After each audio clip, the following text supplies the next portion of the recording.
Good morning. My name is Larry Ogden with the City of Valdosta Engineering Department. I'm the traffic manager here for the traffic division. Today we're going to give you a brief overview of what we do here in traffic. Due to the outbreak of the coronavirus, we're running a skeleton crew, so most of the buildings and the offices we go through, it'll be empty because currently we're running 2 people taking care of the whole traffic division. Currently we're located in the Traffic Management Center. In the Traffic Management Center, as you can see, we're monitoring traffic. Traffic volumes now is very low due to everybody sheltering in place, but we can still operate, do what we need to do efficiently because of the technology that we have. We can still continue to monitor traffic. If we see any issues that come about, we can go out and take care of those issues as they arise. Right now, the volume, as I said before, is very low, so we're not getting any complaints from the public about lights not operating correctly or signals not changing. So it's going smoothly. We wish there was more businesses. We wish there was more cars out visiting the businesses because we need for that to pick back up. But currently in the Traffic Management Center, we're doing a job of just maintaining the traffic, making sure everything is flowing correctly. In this building? Inside the TMC here, we'll have 2 technicians that will be monitoring the cameras and monitoring the TIMS unit and the glance system, making sure that the traffic is flowing and moving as programmed. The glance system will give us a quick glimpse of the cabinet, make sure everything is operating as it should, and the TIMS unit will be able to go in and make changes as necessary. So currently with the 2 guys out that would normally be working inside the TMC, I will come back and forth, monitor the traffic, just make sure everything is going good, make sure there's no issues with it. What you're seeing here are the traffic cameras that we currently have up in operation. We have 42 cameras that's recording 24 hours a day, 7 days a week. This is just a glimpse of the ones that we normally watch because these are the ones where we'll normally get complaints about it's not changing, or they had a long wait time, or the pads, or just any issues that may come up. So we like to have these up and running at all times so we can just kind of see and make sure, make sure things are running properly. Ashley, we try to catch the 5-point area down by the college. Bemis and inner perimeter where we have a lot of cars coming in, influx of traffic in all directions. So we're just monitoring our key points of the city with the larger intersections so we can make sure everything is going good. The TMC gives us a better response time. We're able to monitor these video walls and make sure that the signal is working properly. If we see it go into flash or see a backup in traffic, those things that the technicians that normally work inside the TMC, they're used to seeing traffic going at a certain pace, a certain flow, and a certain amount of volume. When something out of the ordinary catches their eye, they will focus more in on that intersection. With these monitors, as this one at Bay Tree and Oak, this takes up the whole screen. So we just see one intersection. But the other ones, you can see we have multiple little monitors where we're monitoring different intersections. So if we had an issue at Perimeter in Brookfield, they can maximize that to where it covers the whole screen and they can look at it more. And if need be, they can send a technician out to say, hey, this intersection is not working properly because there may be a problem on phase 2 or phase 3. And that way the technician have an idea of what he's going into before he gets to that location and possibly pick up the tools he needs to repair the issue that may be out there. These are fiber optic cables, and what they do, that's letting the video that's out in the field come into the TMC and it converts it back to a video so we can see what's going on out there. We have our media converters, we have our switches to where we can make sure everything is going right. If one of these media converters go down, the whole camera will go down. We have to change a media converter in the field and also one inside the building because they're mated together and they must work together. Our next door here, we have our server, and we have just equipment that will monitor the temperature inside the TMC here. It helps with our data. It helps with the internet connection. So all these devices here is part of the internet, data, and the storage unit, and helps monitor the temperature inside to make sure it doesn't get too hot.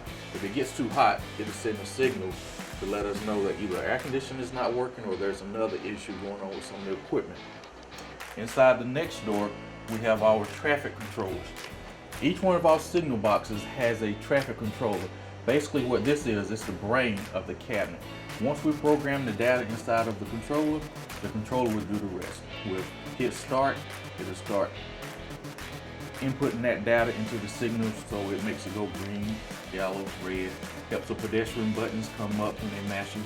So without this, the signal would not work properly without the data being programmed into the controller.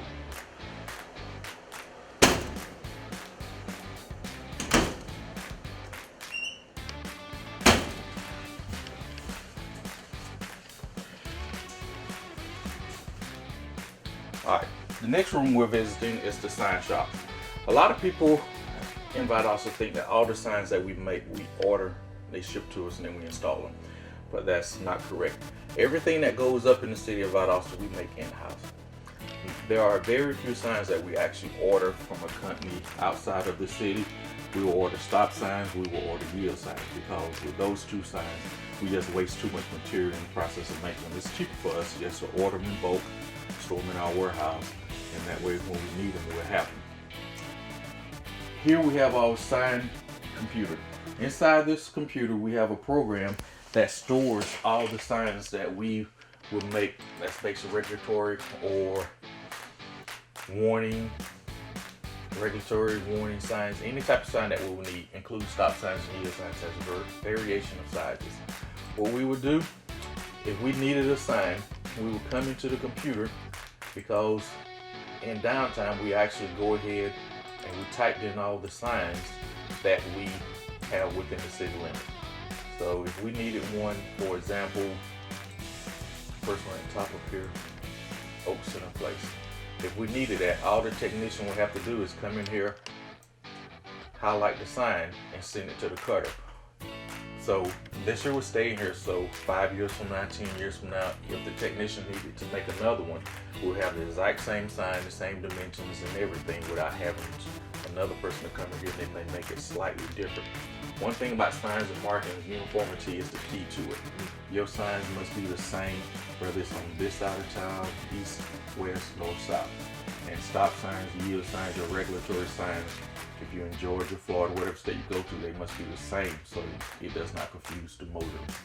So once this sign is typed in and we put in a block number, the next step will be to send it to the cutter. I will pick a small one here.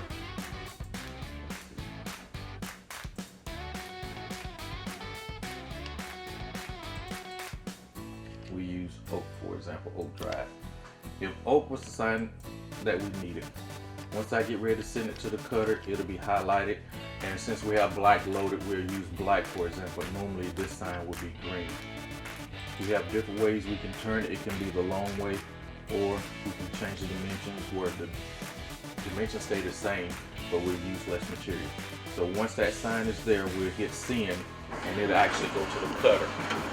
All the cutter is doing is cutting what's programmed in the computer. There's a blade. A lot of people think this blade is going back and forth. It's just going side to side. There's rollers that bring the material from front to back. So in the process of all that working together, it's going to make the letters that we need. So it's going to spell out Oak with a border.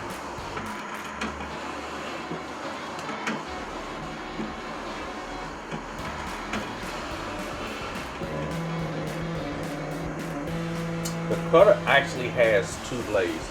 The primary blade is the one that's you seeing operated now. It's actually cutting the letters. It's cutting the black film, but it's not cutting the white underlay. So if you set that blade pressure just right, this blade can last for years.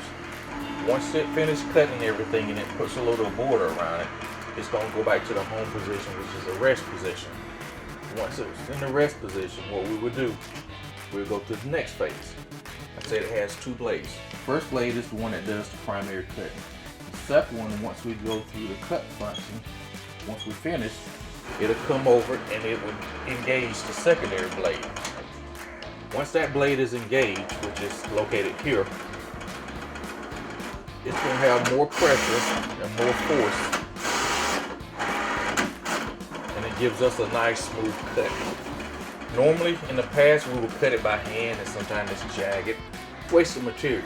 But if you look at over the life of a large roll of material, those few inches add up to be a lot. Once the sign has been typed in, sent to the cutter, and it's cut, the next phase will be weeding.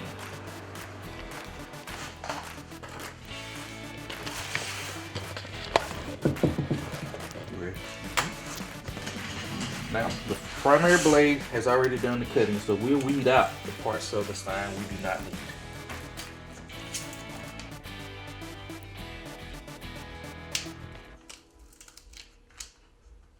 So the way the blade is set, once again, the pressure is just right to where the letters will come out real smooth.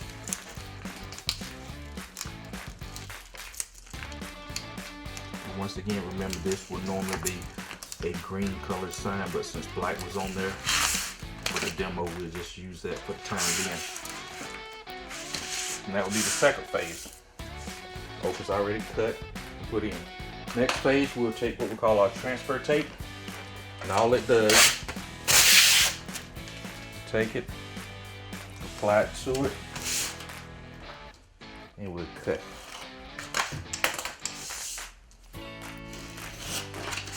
Now all this is not necessary. We don't need it for the next phase of the process. We normally try to cut it as close as possible.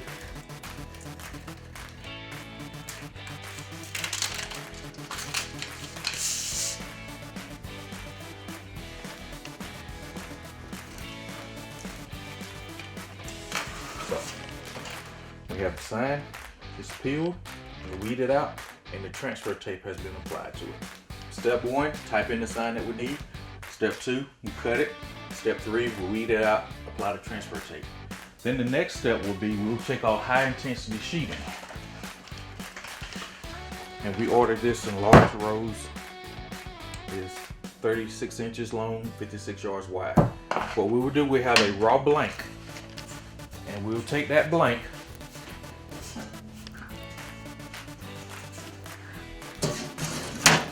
this is our applicator. Once you put it down, it adds pressure, and it is used to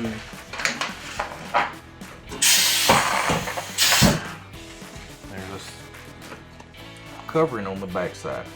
Once you peel off your tape, it's very sticky. And then once we roll it, the applicator will apply the pressure. The more pressure you put, the better it sticks. So once it's applied to both sides, this will be the next product. And then we will go through the same step. That transfer tape, once we line it up, we'll put it on here, we'll roll it out, and we'll have a finished sign. Both sides will be the same. So everything is made in-house.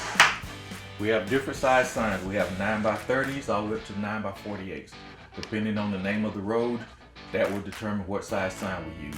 For these smaller roads, Oak, we use a 9x30, 9x36. But when we get into Country Club, Cherry Creek, our longer names, we go to the 9x48s. Even our overhead signs, we make those in-house.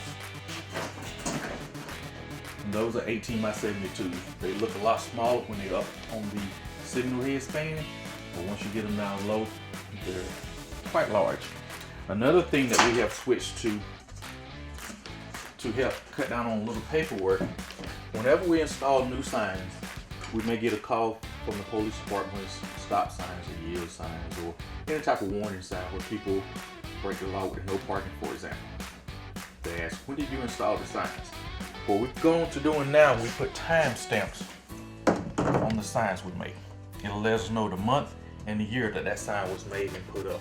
So instead of us having to go back through the book, we can actually go out to the sign or have the police department just look at the edge of the sign. And then once they see that, they'll know what month, what year that sign was put in. So we'll help them in enforcement of, can we start issuing citations now, or do we have to wait for X amount of time before we issue citations? That's what we do here in the sign shop. Our next building, the next division will be the signal division.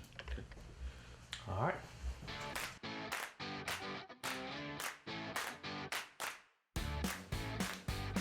Throughout the years, what we're currently doing now, this is one of our older cabinets, which is a 336. It's smaller, more compact, and there's only so much that we can put in there. We're in the process of upgrading from the 336s to the larger 332s. It's giving us more room to put more items in there, such as more camera equipment, more glance equipment, more Tim's unit, because we need all this to continually keep up with technology as things are going along. The cabinets are basically identical to each other. Have controllers, we have power supplies, we have load switches, everything that the larger 332 would have is in there. But as you can see, it's more small, compact, and we don't have so much room to work. That's one of the reasons we're in the process of upgrading to the larger cabinet. We will have more room to do more, add more stuff to it. So this cabinet here, once it's fully loaded with the controller, the power supply, all the switches and everything that we need, we can actually put this cabinet out in the field and be operating. The older cabinets, the 336s, they work fine, but we're just limited with the amount of space that we have.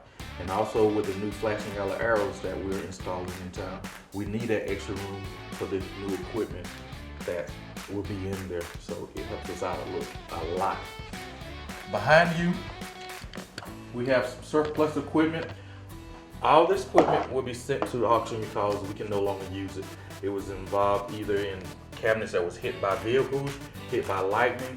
So all this equipment that you see here will be sent out for auction because we're not going to use it.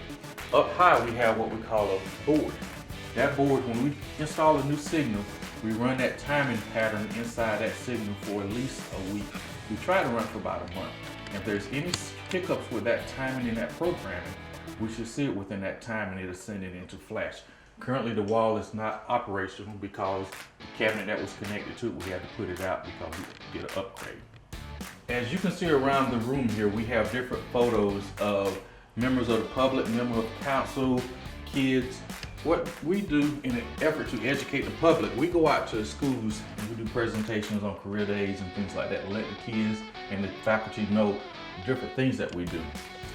We have pictures of guys working in the budget, working on our signal school zone flashers, kids crossing the road. That was an improvement that we did on the south end of town, adding crosswalks to make it safer for the kids to cross the intersection. And in the process, once we do that, a lot of the schools will send us thank you cards, acknowledging they appreciate the stuff that we did, and let us know that what we do is appreciated.